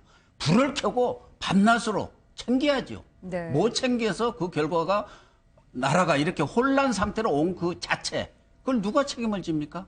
지금 뭐 누가 잘했다 잘못을 떠나서 예. 태극기 세력과 촛불 세력이 이렇게 마주보고 달리는 열차처럼 이 국정의 혼란상이, 나라의 혼란이 온 그 결과에 대해서 책임을 누군가가 짓는데 그걸 장관이 질 겁니까? 총리가 질 겁니까? 네. 결국은 대통령이 질 수밖에 없는 거다. 이제 네. 그래서 탄핵이라는 그런 오랜 그 국회 의결 결과, 그것도 3분의 2입니다. 3분의 2가 넘는 국회의원이라는 게 국회의원 자체가 아니라 그게 바로 민의란을 대변하는 게 국회 아닙니까? 예. 그리고 특검과 헌재라는 오랜 그런 결과를 거쳐왔기 때문에 거기에 따라서 합리적인 결정이 내려지리라고 저는 확신을 합니다. 참 이렇게 두 분의 의견도 이렇게 치열하게 갈리고 있는데 이제 일주일 남짓한 시간 동안 헌법재판관들의 고민이 상당히 클 것 같습니다. 그런 가운데 이제 국정원 얘기가 조금 전에 나왔으니까 또 말씀드리는데요. 이제 이 얘기가 나왔어요. 이번에도 국정원이 또 등장을 했습니다. 무슨 사찰했다고 네, 나오죠? 헌법재판소를 사찰했다는 의혹이 제기되는데. 그런데 우리가 사찰 이러면 엄청스럽게 무슨 뭐 대단히 조사하고 감시하고 막 이렇게 해가지고 자칫하다가 잡아가고 뭐 이런 이제 이미지를 갖고 있지 않습니까? 그런데 기사를 가만히 읽어보니까 예. 그냥 그 아마 그 이제 주변에서 헌재 주변에서 정보 아마 수집을 했던 것 같아요. 근데 국정원으로서는 또 국가 중요 기관이니까 헌재가 동향이 어떤가 앞으로 어떤 식으로 그 헌재가 판단할 것인가 거기에 대해서 아마 관심을 갖고 한 것 같은데 물론 저는 그 국정원장이 지시를 한 건지 아니면 뭐 그 사람들이 개인적 차원의 건지 아니면 어떤 임무를 부여받고 했는지는 저는 잘 모르겠는데 이것도 너무 사찰 이래버리면 아주 거창하게 국정원 차원의 어떤 업무 같은 게 돼버리거든요. 그래서 우리 사회는 그러지 않아도 모든 지금 의심이 만발하는 그런 시대예요. 그다음에 의심만 만발하면 괜찮은데 그것이 각 만인에 대한 만인의 투쟁 시도로 지금 들어가는 것 같은 그런 위기감까지 갔거든요. 그래서 국정원이 이런 상황에서까지도 자꾸 거기서 뭐 어떤 관심을 가졌다. 이거는 참 위험한 일은 맞습니다. 그 점은 국정원이 아직도 정신을 못 차렸구나. 이런 국민적인 지탄을 받아도 싸운데 아직 이제 정확하게 그 사실이 뭔지 파악이 지금 안 된 상태고. 그런데 설령 되었다 하더라도 제가 짐작키로는 그 정도 아닐까. 그러니까 왜냐하면 국정원이든 제 개인이든 앵커님들이든 누구든지 지금 앞으로 탄핵이 그 헌법재판소가 탄핵을 어떤 식으로 결정할 것인가에 대해서 초미의 거의 관심사거든. 그래서 아마 국정원도 설령 국정원이 이 국정원 차원에서 그런 만약에 그런 사람을 보내서 그 주변에서 정보를 수집해 했다 하더라도 그 정도 선일 거다 저는 그렇게 생각합니다. 네, 그러니까 관련 의혹을 조금 더 자세히 설명을 해드리자면요, 이제 국정원 관계자가 헌법재판소를 사찰해서 이제 대통령 측에게 정보를 전달해줬다 이런 의혹이 제기되고 있고 국정원에서는 물론 사실이 아니라고 전면 부인을 하고 있습니다. 그러면 이 교수님 말씀대로 헌법재판소를 국정원에서 어느 정도 정보 수집을 할 수 있는 정도라고 보시나요? 우선 국정원에서 그동안 여러 의혹이 제기될 때 사실입니다 이렇게 얘기한 적이 단 한 번도 없어요. 제 기억으로는. 그런데 결과적으로 사실로 드러난 경우가 많았죠. 그리고 국정원에서는 뭐 어느 기관이든 뭐 기관에 출입하면서 정보를 수집할 수는 있습니다. 또 특히 이렇게 중요한 사안의 경우 뭐 국정원 차원의 관심이든 또 그것을 담당하는 헌재 재판소를 담당하는 국정원 직원의 개인적인 관심사항이든 아무래도 이런저런 의견들 또 어떻게 돌아가는지를 파악을 할 수는 저는 있다고 봅니다. 개인적인 차원에서요.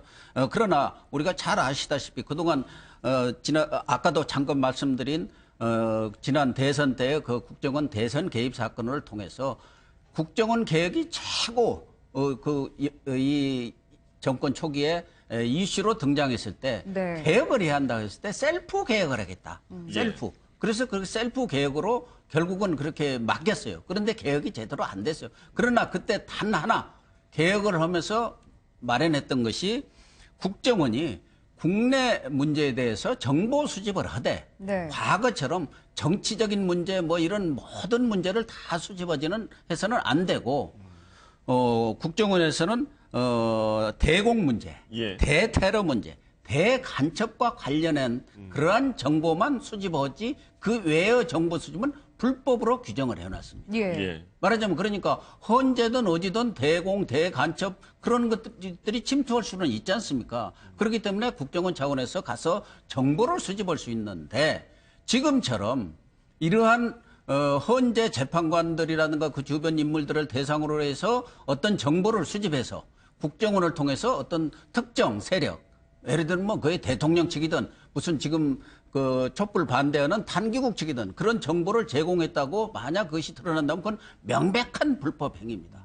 지난번 국회 청문회에서도 논란이 많이 생겼죠. 지금 그때 논란을 일으킨 분이 또 이번에도 그 정보 수집을 한 것 같아요. 예. 그때 조항규 전 세계일보 사장이 말하자면 대법원장, 양승태 대법원장까지 사찰을 했다. 네. 또 춘천지법원장도 사찰을 했다는 그 증거까지 제시를 했습니다. 예. 그 증거 내용이 뭐 저는 그렇게 큰 것은 아니었다고 하더라도 특정인에 대해서 특정 어떤 기관에 대해서 특정한 목적을 가지고 예. 정보를 수집하고 사찰을 했다고 한다면 그건 전혀 용납할 수 없는 일이죠. 예, 그래요. 알겠습니다. 뭐 이번 주가 상당히 초미의 관심을 모으는 한 주가 될 것 같은데요. 특검이 이제 마무리됐으니까요. 특검에 대한 얘기도 잠깐 짚고 넘어가야 될 것 같습니다. 한 석 달 정도의 수사 기간을 마치고 연장은 되지 않고 이제 마무리됐는데 어떻게 평가하십니까? 두 분의 평가가 아마 엇갈릴 것 같은데 우병우 전 수석은 결국에 구속은 영장 발부되지 않고 그렇게 끝났습니다. 아직 다른 대기업 수사도 더 진행될 부분이 남아 있습니다만 그 부분도 마무리되지 않고 일단 끝났고요. 일단 이 교수님께 좀 여쭙겠습니다. 뭐 특별 검사제는 그러니까 우리 대한민국적인 검사제다. 지금 이렇게 돼 있죠. 미국도 전에는 뭐 했지만 1997년인가 그 이후로는 이제는 아예 특검이라는 게 없어졌고 이러니까 말하자면 됐는데 이번 특검의 특징은 뭐냐면 이번 특검은 이런 그 박근혜 대통령에 대한 그 여론 또 특히 광장에서의 집중적인 공격이 가해지는 가운데 또 대통령이 그걸 시인해버렸잖아요. 그래가지고 완전히 그 힘의 무게가 완전히 국회 쪽으로 넘어가 버린 이후에 대통령이 사실은 그때부터 이미 뭡니까 그런 압력에 의해서 대통령은 완전히 기능정지가 된 상황에서 그 법도 말이죠. 야당만이 지명할 수 있는 아무리 그게 국회에서 통과됐다 해도 그건 말이 안 되는 거죠. 야당만이 지명할 수 있는 그럼 야당의 소속의 검찰부가 새로 생긴 거예요. 거기서 했잖아요. 근데 지금은 뭐 당당하게 우리는 국회에서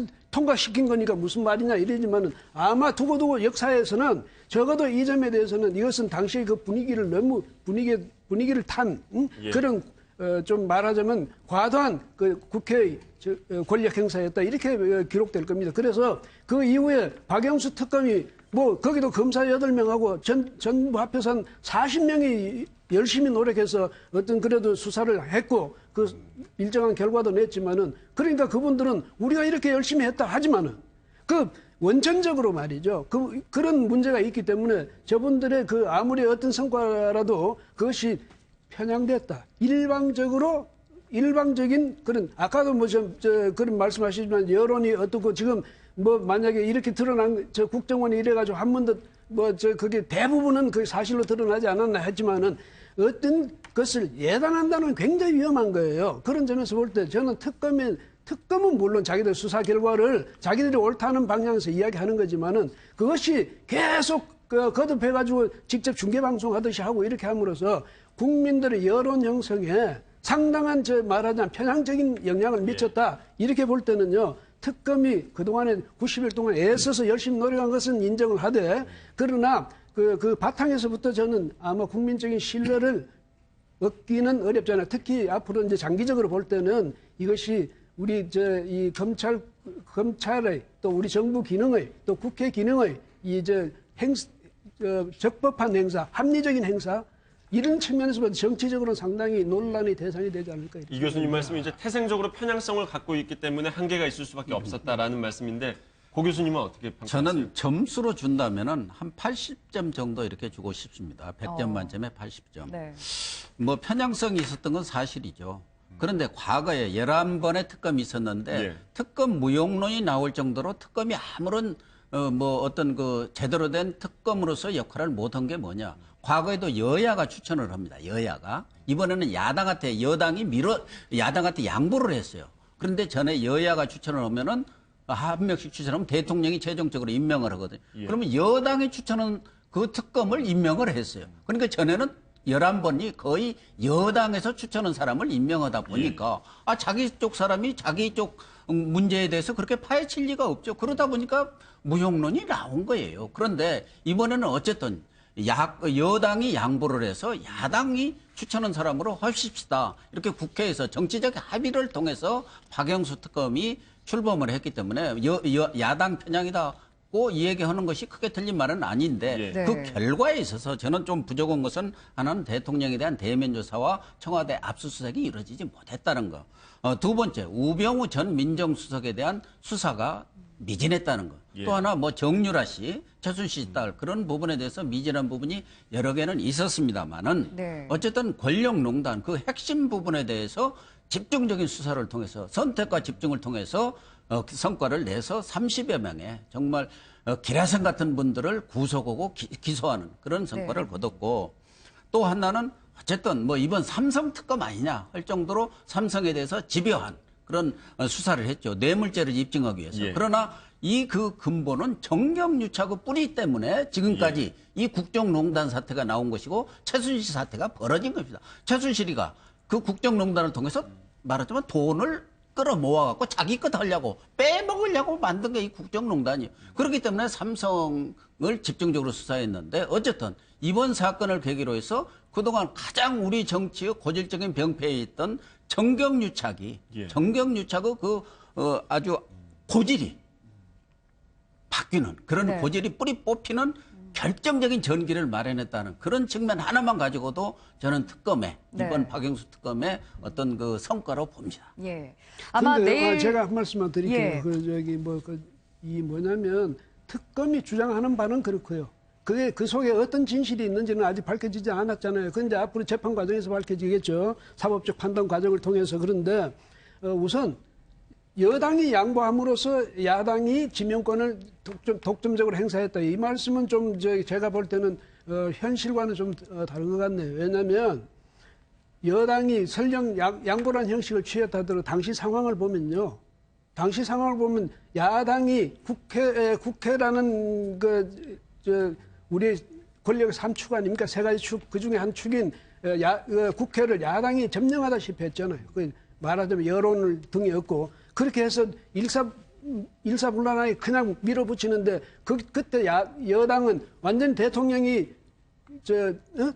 권력이 진공 상태가 돼버림으로써 여당도 정신을 못 차린 상황이었어요. 그러니까 여당은 양보했다더니 강요된 양보였고 그다음에 그동안에 여당이 추천한 후보가 지명되기 때문에 그렇다는데 국회 추천이에요. 그래서 이번에도 만약에 여당이 같이 참여해서 국회에서 뽑았다면 결국은 야당의 힘으로 누군가를 뽑혔겠지만은 이 정도로 야당이 일방적으로 추천하지는 않았을 거란 말이에요. 적어도 여당의 입장도 배려해서 적절한 인물을 추천했을 거 아니에요. 근데 지금은 그게 아니니까 박영수 특검부터가 자기의 소속이 확실하게 된 거예요.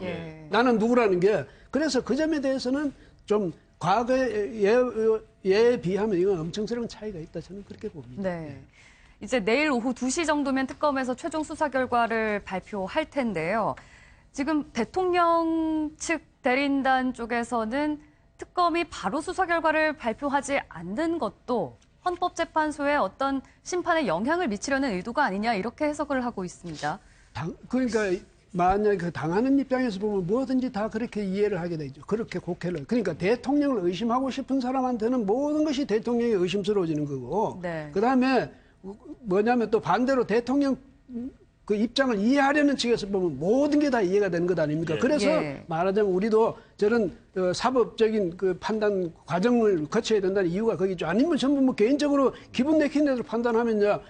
어떤 사람은 대통령 당장 쫓아내야 된다 이런 사람도 있을 거고 어떤 사람은 대통령이 무슨 죄가 있느냐. 예. 지금 그러고 있잖아요. 태극기 집회 측에 가면 대통령이 이제까지 당 한 푼도 먹은 게 없다. 예. 아무 죄도 없다. 그런데 억지로 쫓아내려는 것 아니냐 이렇게 주장하고 또 촛불 집회 측에 가면 대통령이 그동안 저지른 일이 한두 건이냐. 당장 지금이라도 나가야 된다. 이렇게 서로 주장하는 건데 예. 이번에도 보면요. 그런데 사실은 뭐 특검이 그날 28일 날 끝났으니까 그 다음날 바로 수사 결과를 발표하기는 사실 어려운 측면이 있지만은 대통령 입장에서 볼 때는 이미 탄핵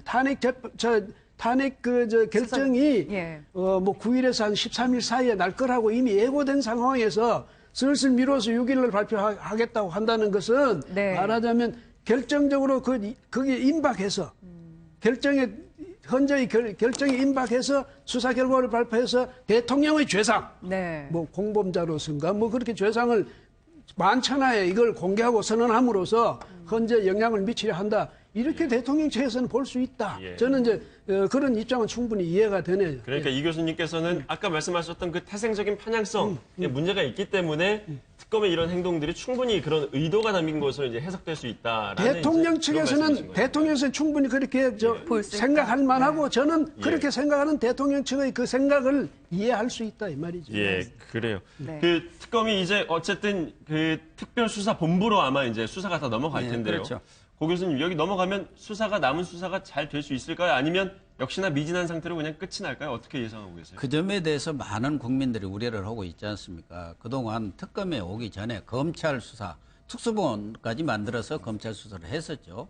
그 이전에 특수본 전에 또 검찰 수사가 있었어요. 검찰 수사. 그런데 그때 압수수색도 안 하고 그냥 세워라 내어라 하면서 보냈기 때문에 증거도 인멸이 되고 다 했었어요. 예. 그리고 특히 특수본에서는 그나마 뭐 상당한 성과를 거뒀습니다마는 지금 가장 핵심은 우병우 전 민정수석에 대한 수사가 어떻게 될 건가. 그런데 예. 지금 우병우 민정수석에 대해서는 그동안 특검 수사 결과 지금 검찰총장, 검찰청 차장 또 중앙지검장 이제 특수본부장을 맡아야 할 이영렬 중앙지검장 가장 또 검찰에서 힘이 센 사람이 검찰국장입니다. 예. 법무부 검찰국장이 검찰 전체를 또 지휘를 해요. 인사를 또 이렇게 인사권을 갖고 있기 때문에 아주 센 자. 그 사람들하고 수백 회 통화를 했다. 그리고 특히 우병우 수석이 자기 문제 또 이런 특검의 어떤 문제라든가 이런 게 생길 때마다 검찰총장하고 이 또 그 지휘부들하고 이렇게 통화를 하면서 어떤 의견을 교환할 수는 있는데 지금 많은 사람들이 알려지기로는 그 검찰 라인들 상당수가 우병우 라인이다. 말하자면 우병우가 심은 사람들이다. 그렇기 때문에 과연 우병우 민정수석에 대해서 제대로 수사가 되겠느냐 이런 생각을 했고 그럼에도 불구하고 박영수 특검은 사실은 시간이 촉박해갖고 했지 다시 한번 지난번에 영장이 기각됐습니다만 다시 영장을 재청구했더라면 100% 말하자면 영장이 받아들여졌을 거다. 구속됐을 거다. 이렇게 얘기까지 한 것으로 검찰은 사실상 압박을 하고 있는 겁니다. 예. 압박을 하고 있는데 저는 뭐 여러 사람들이 우려를 하고 있지만 이영렬 지금 중앙지검장 특수본부장이죠. 그분이 이제 지금 할 걸로 이렇게 검찰총장이 이 얘기를 했으니까 그분도 물론이고 검찰도 우병우 수석에 대한 수사 결과가 검찰의 신뢰를 회복하느냐 마느냐 검찰이 지금 그라이도 국회라든가 정치권에서 논의되고 있는 고위공직자 비리수사처 이거 신설 여부와 직결되고 있다는 것을 잘 알기 때문에 뭐 일부 우병우 라인들이 살아있다 하더라도 밑에 있는 검사들은 절대 다른 생각을 그 수뇌부와는 다른 생각을 하기 때문에 제대로 된 수사가 이루어지고 우병우 민정수석은 반드시 단죄가 될 것이다. 네. 뭐 죄가 없으면 뭐 구속이 안 되겠지만 지금까지 드러난 여러 정황들로 볼 때 제대로 된 수사는 저는 허리라고 봅니다. 네. 자, 만약에 이제 탄핵이 인용되고 난다면 이제 조기 대선이 치러질 텐데 정치권에서는 이제 벌써부터 대통령 후보를 누구로 할지 그 움직임이 분주합니다. 자, 더불어민주당에서는 첫 대선 경선 후보 합동 토론회가 열렸는데요. 어떻게 보셨습니까? 예, 뭐 그러니까 이제 한쪽에서는 대통령은 이제 쫓겨나느냐 안 쫓겨나느냐, 파면당하느냐 안 당하느냐 이런 위기에 몰려 있었는데 다른 한편에서는 이제 어차피 정권은 우리한테 와 있다. 예. 이것이 이제 우리 안에서 누가 가지느냐. 뭐 이것 때문에 지금 경쟁을 하는 것 같아서 아마 보는 사람들의 입장에 따라서는 굉장히 반기는 사람도 있겠지만 굉장히 씁쓸해하는 사람도 있을 것 같아요. 그다음에 저는 그동안에 사실은 좀 유감스러웠던 것이 뭐냐면 그러니까 바로 다음 대선에 출마할 사람들이 거의 말하자면 이해 당사자죠. 이번 탄핵 국면에 이런 분들은 이 촛불 집회라든가 어떤 정치적 집회에 나가서 선동하듯이 하는 것은 굉장히 모양이 안 좋다. 왜냐하면 그것이 나중에 자기의 정치적 부담으로 오거든요.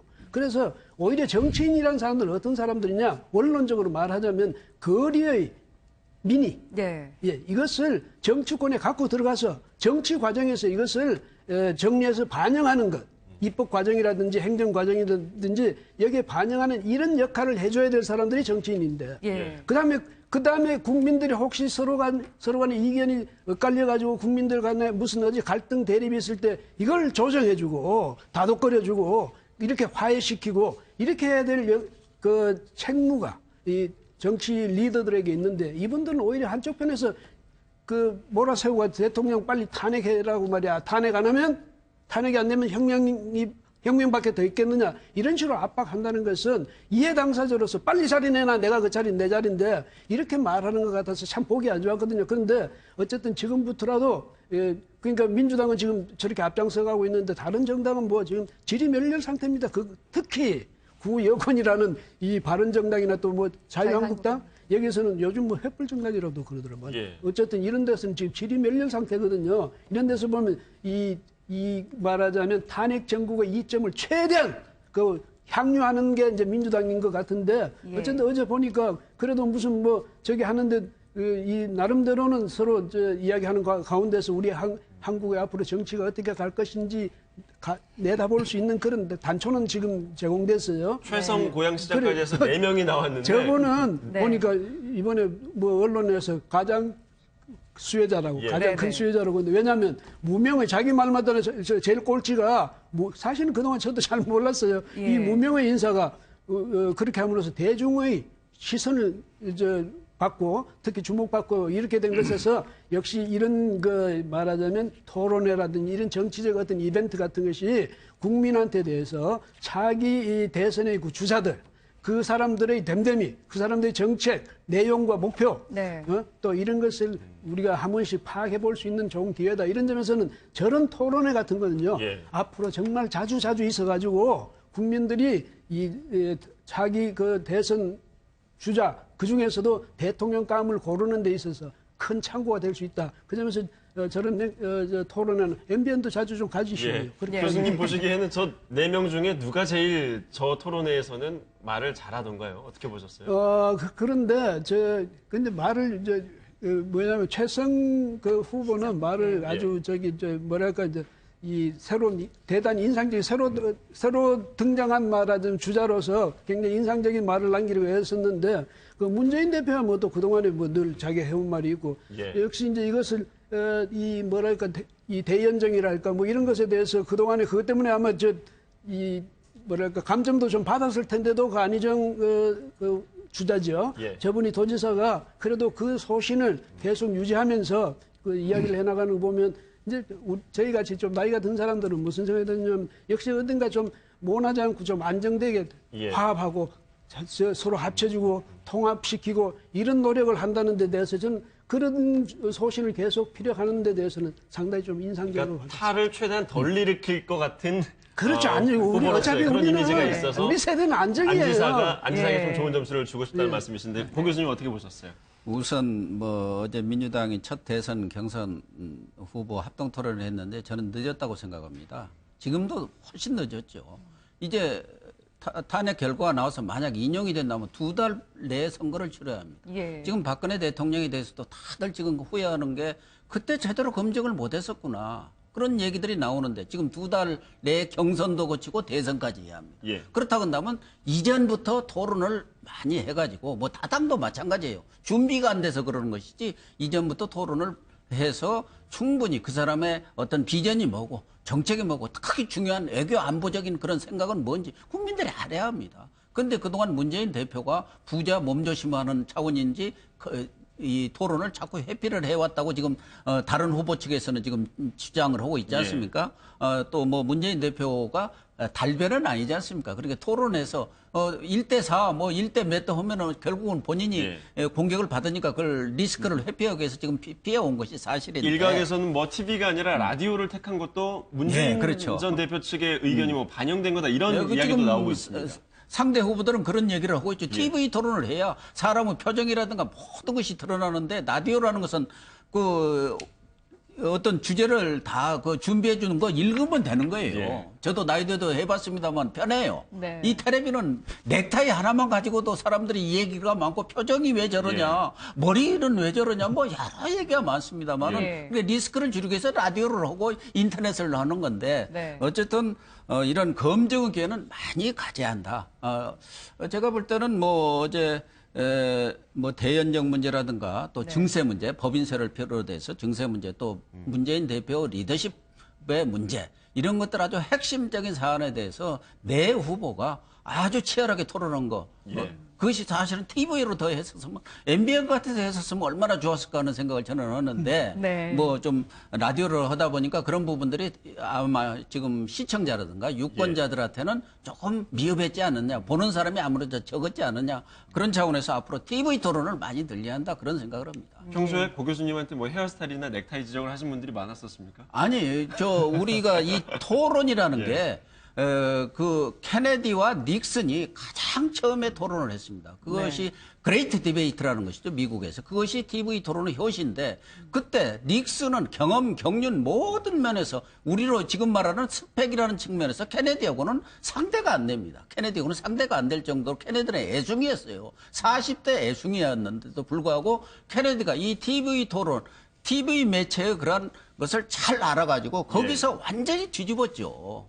거기서 그 젊은 매력 또 미래로 미국의 미래를 비전을 확실히 보여줌으로써 노련한 경험과 경륜을 가진 닉슨을 뒤집었거든요. 그렇기 때문에 이 TV 토론은 잘 아시다시피 감성 매체입니다. 그런 점에서 어떤 그 사람의 어떤 생각이라든가 또 모든 태도라든가 이런 것들을 종합적으로 볼 수가 있는 매체이기 때문에 제가 TV 토론 얘기를 하는 겁니다. 뭐 민주당이야 이렇게 경선이 굉장히 관심을 뜨겁게 받고 있는 반면에 이제 여권에서는 지금 후보를 누구를 낼지도 굉장히 고민인 상황입니다. 그런 가운데 바른정당이랑 자유한국당이 합쳐서 대통합을 한다는 얘기가 벌써부터 나오고 있어요. 근데 거기에 대해서는 아마 이 국민의당에서는 바른정당하고 바로 통합을 해가지고 합당 형식이 되면 아마 야성에 있어서 지지자들한테 많은 의심을 받을 것 아닙니까? 바른정당 어쨌거나 새누리당이거든.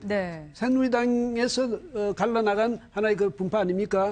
그러니까 그렇게 당대당 통합하기에는 국민의당이 많이 주저가 될 거예요. 차라리 바른정당에서 한 사람 한 사람이 개별적으로 와서 입당을 하는 형식을 취한다면 국민의당은 그래도 명분이 있잖아요. 이 사람들 우리 개별적으로 받아들여다 명분이 있는데 당대당으로 해버리면 국민의당 정체성은 뭐냐? 지금 바른정당이 아무리 야성을 강조한다 하더라도 근본이 새누리당 아닙니까? 그러니까 그 점에서는 국민의당으로서 상당히 좀 어려울 거예요. 그런데 합친다는 게 그렇게 쉬운 일은 아니고요. 오히려 그러기보다는 바른정당하고 자유한국당이 다시 한 집안이 돼가지고 그걸 가지고 정치 세력화 해가지고 뭐 이를테면 중도 보수 대연합 이런 형식으로 해서 요즘 흔히 하는 말로 뭐죠? 제3지대든 어디든지 거기서 반문, 비문, 반문 이런 연대로 합치는 것은 가능하겠는데 그건 아니면 좀 어려울 것 같고 그다음에 이 국민의당에서는 뭐 안철수, 손학규가 지금 어쨌든 대결하고 있지만 이쪽에는 그것도 없네요. 알겠습니다. 말씀을 더 듣고 싶지만 시간 관계상 오늘은 여기까지 듣도록 하겠습니다. 오늘 말씀 고맙습니다. 고맙습니다. 휴일이자 절기인 경칩인 오늘 낮 동안에 포근하겠습니다. 밤부터는 경기 북부와 강원도에 비나 눈이 온다고 하는데요. 기상센터 연결합니다. 조수연 캐스터 전해주시죠. 네, 절기 경칩이 되면 날씨가 따뜻해서 나무와 풀에 싹이 돋기 시작한다고 하는데요. 절기답게 오늘 낮 동안 온화하겠습니다. 현재 서울의 기온이 2.8도를 보이고 있는데요. 한낮에는 서울이 11도, 대구 15도까지 올라 어제만큼 포근하겠습니다. 밤부터는 경기 북부와 강원도에 비가 내리겠습니다. 예상되는 비의 양은 내일까지 5mm 미만이고요. 눈으로 바뀌어 내리는 곳도 있겠습니다. 현재 전국에 구름이 많이 지나고 있고 안개도 짙게 껴 있습니다. 오늘 중부지방 차차 흐려져 밤에 비가 내리기 시작하겠고요. 남부지방은 종일 하늘에 구름이 많이 끼겠습니다. 오늘 낮 최고 기온은 서울이 11도, 부산이 15도 등 평년보다 3, 4도가량 높겠습니다. 내일부터는 꽃샘추위가 찾아오겠습니다. 날씨였습니다. 뉴스와이드 1부 마치겠습니다. 시청해주신 여러분 고맙습니다.